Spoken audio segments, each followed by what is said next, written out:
Alors, toujours votre petit frère, technicien cool, président 5 étoiles. J'aimerais ici signifier certaines choses à nos camarades ouvriers. Voilà.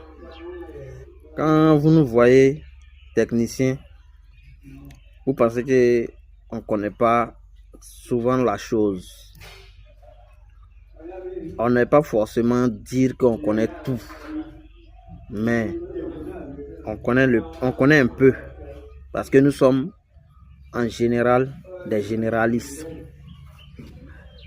Un généraliste, c'est qui? C'est celui qui touche un peu à tout. C'est celui qui a une notion d'un peu de tout.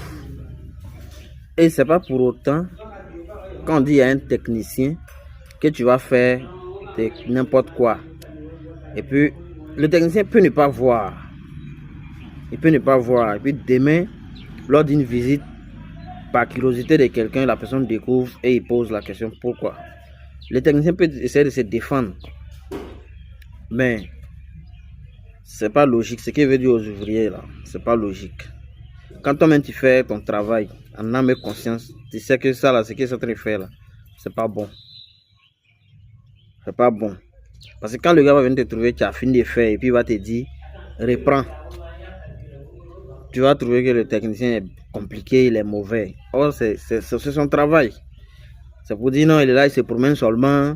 Il ne peut pas s'arrêter sur toi sur toute la journée pendant que tu es là travailler. Tu n'es pas le seul. Pendant qu'il y a les maçons, il y a les plombiers, il y a les électriciens et d'autres corps d'État. Il doit sillonner le site. Et pour des chantiers, peut-être qu'il n'y a pas de HSE. Les techniciens, lui, il joue le rôle d'HSE, il joue le rôle de responsable de ce chantier. Il joue encore le rôle plein de choses à sa charge.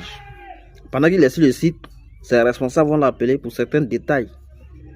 Donc, il n'a pas forcément le temps pour vérifier ce que toi, tu es en train de faire à présent. Mais c'est après, quand il va venir voir, et puis il va te dire reprendre. Donc, c'est pour dire en un mot aux ouvriers, pardonnez. Prenez votre métier en âme, en corps, en os, en tout. C'est ce qui vous donne à manger. Parce qu'aujourd'hui, vous allez gâter pour lui. Demain, là, il peut avoir plus gros et puis il ne va pas t'appeler. Bien vrai que tu as gâté pour lui aujourd'hui. Ils vont parler sur lui, peut-être même le créer des ennuis. Mais il peut gérer. Ses patrons sont des humains, ils peuvent comprendre avec lui.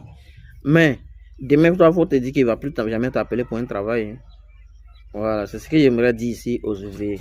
Donc, faites attention sur ce que vous dites aussi. Ce que vous dites là, nous on entend. Mais on fait du basta.